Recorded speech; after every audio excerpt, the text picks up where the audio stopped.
I'm seeing visions through my dreams, seeing myself swimming in the universe. My ancestors gave me gifts to read cards, predict and heal. My name is Daphne, but spirit calls me bye-bye love. Angels communicate through numbers. Intuition is so deep. The gift I fully embrace within.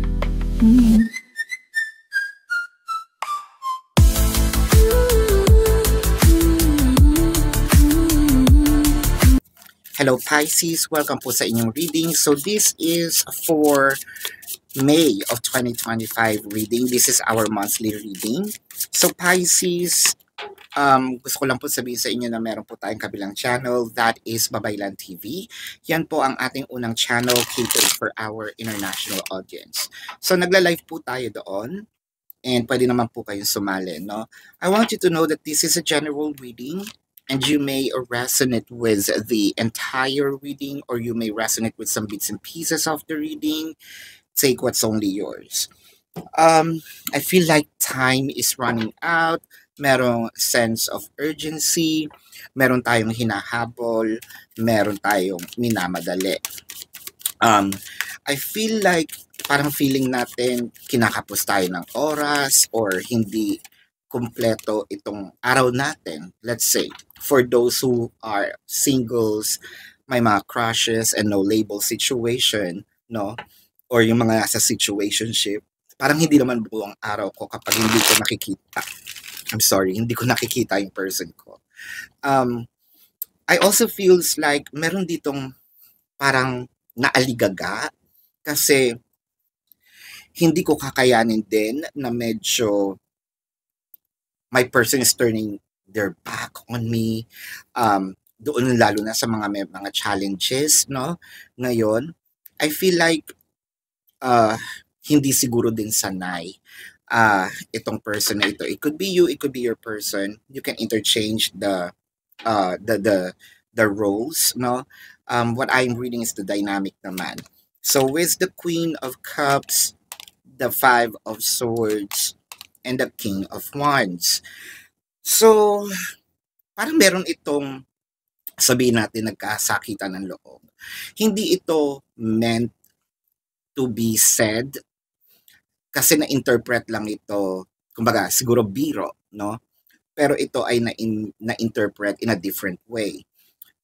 May nagdamdam and I feel like medyo tumahimik and parang yung isa nakokonsensya, hindi naman kasi yun hindi naman kasi yun yung gusto kong iparating. I feel like medyo nagkagulatan na lang din dahil sa mga bagay na pwede pa nating ma-discover, no?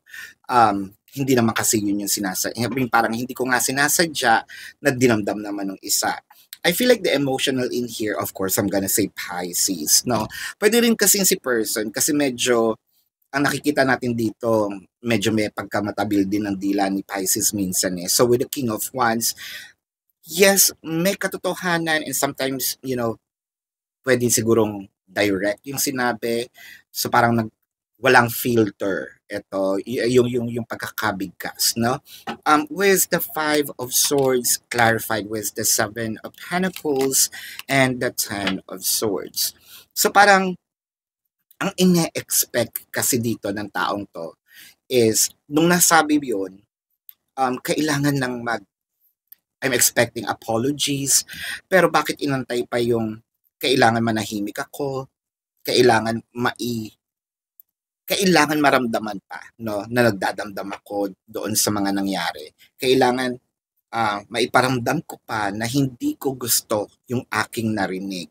So, I feel like bakit kailangan pang dumating doon? I'm expecting an apology right off the bat. And nakakatampo lang, siguro sinasabi dito ng taong to, is parang hindi mo naman ako kilala. Ganun ba? Parang ngayon, sa tagal na natin or sa tagal na natin nag-uusap, sa tagal na natin nagsasama, hindi mo pa ba alam na medyo masakit yung mga ganong biro or masakit yung mga ganong salita, no? Pagdating sa akin, with the Ace of Cups, the Five of Pentacles, and the Ace of Swords. So medyo off lang. Doon sa mga singles na naghahanap ng kanilang makakarelasyon or meron ng kinakausap, include na natin yung crushes and no labels, no, or nando sa situationship. I feel like there's something off with the conversation about medyo naughty, and I feel like someone is going overboard here. So, parang feeling ko nabastos ako, no? Parang feeling ko sex lang ang habol, no? That's the reason why I feel bad kasi ang sa akin dito, ang emotion ko, no? Ang para sa akin is love yung nararamdaman ko. And I feel bad kasi parang si person yata is iba ang nararamdaman. No, doon sa mga in a relationship, married couple and a third married couple, no? Nakikita natin dito na nararamdaman din natin na medyo nagiging cold si person kahit na siguro sinusuyo na natin or nagbibigay tayo ng sabihin nating motibo. Doon sa mga in a relationship, especially doon sa married couple, I feel like meron na ditong nagbibigay na ako ng hint na gusto kong makipaglabing-labing ngayon. Pero it felt like nare-reject ako. So masakit din sa akin yon. With the Hermit card and the Knight of Wands, I feel like dinandam nga naman ito. Pero I feel like with also the explanations, bakit ito nangyari, bakit kailangan, bakit ito na misinterpret. I feel like hindi tama yung bato, hindi tama yung actions doon sa panahon, oras, and it felt like ang off lang, no? Parang nagbanggaan or hindi talaga naaayon itong mga either bagay na sinabi or mga salitang sinabi or actions, no? Pero I can see improvements when it comes to knowledge, understanding, pag-uunawa, kasi the Hermit card is in here. So parang this is a learning curve or a learning experience for the both of you to understand ano pa ba yung mga dapat naming matutunan sa isa't isa, no? So that it's not going to happen. And I feel like kailangan lang dito yung sense of urgency. Nandun pa rin tayo sa sense of urgency na siguro kung sino ang nakapanakit, no? Siguro siya itong dapat humingi ng tawad or magsalita na hindi ko naman siya, hindi ganon yung minimin ko, no? With the Sun, I love the Sun showed up.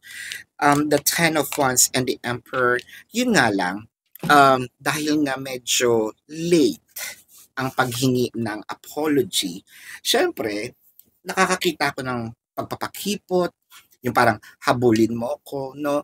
Whether this is you or cross-watchers, kung sino man yung nanunuyo, no? Ang nakikita ko lang is, syempre, kung nasaktan mo yung tao, mag-effort tayo, no? Hindi naman kailangan bilan siya ng sobrang garang regalo, no? Para pambawi. Hindi mo rin naman kailangan gawin yon if in case wala naman tayo, no? Wala tayong mailalabas. The apology itself and the sincerity is enough for this person para mapatawad tayo. Or, nakikita ko meron naman talaga ding kahit pa parang extra, no? A simple gift will also parang matutuwa, no? Para kasing suyuin mo. Yes, masakit. Yes, nasaktan yung person. Mahirap yun para sa kanya to move forward right off the bat. Probably meron din kasing trauma in the past, no? Na hindi natin alam. So, ang nakikita natin dito, wag na tayo makipagsabayan, no? Doon sa init ng ulo ng person na yon. Let's get some message from the universe. With the Judgment, the Four of Cups, and the Page of Pentacles. Kahit siguro may pushback, kahit siguro merong hindi ko kinakausap, hindi ko pinapansin, hindi ko masyadong binibigyan ng time ngayon. It's not, hindi ito nangangahulugang hindi kita mahal, no? Nasaktan lang ako and I need to heal from this. Healing is actually needed for the person and you can be part of the healing kasi ikaw din naman yung nanakit. So, kung ikaw ang nakasakit, ikaw na rin ang maging doktor, no? For the person to heal so that you can have harmonious connection. So, this is your reading, Pisces. Again, tignan natin ang zodiac sign. Pero bago po yan, gusto ko pong ipaalam sa inyo na dun po sa ating kabilang channel, Babaylan TV. Yan po ang ating unang channel catered for our international audience. Nagla-live po tayo doon. Pwede po kayong sumali. No? Kung hindi nyo po maabutan, pwede naman kayo magtanong dito sa ating comment section as long as yung question po is answerable by yes or no. Pero kung hindi po kayo papatulugin ng yes or no na sagot lang, dumiretso na po kayo doon sa ating website. There is a link sa description box ng video na ito. Click the link, you will be routed to my website. Nandun po yung information, name, number, QR code, amount per question. No? Take advantage of the 4 questions plus 1 kasi discounted po yon. And if you want to book a private reading, nandun din po siya. So let's check the zodiac sign of your person. These can be their sun sign or a placement in their chart. Taurus, makakapwa Pisces, Aries, Libra, Leo, Virgo, Sagittarius, Capricorn. Did I just mention Scorpio? Wala pa naman. Cancer. Yan. So this is your reading. Love and light to you. Maraming salamat sa panonood. Huwag niyo pong kalimutan mag-subscribe. Malaking tulong, no? Mag-like sa video. See you po sa susunod na readings. Goodbye. You want the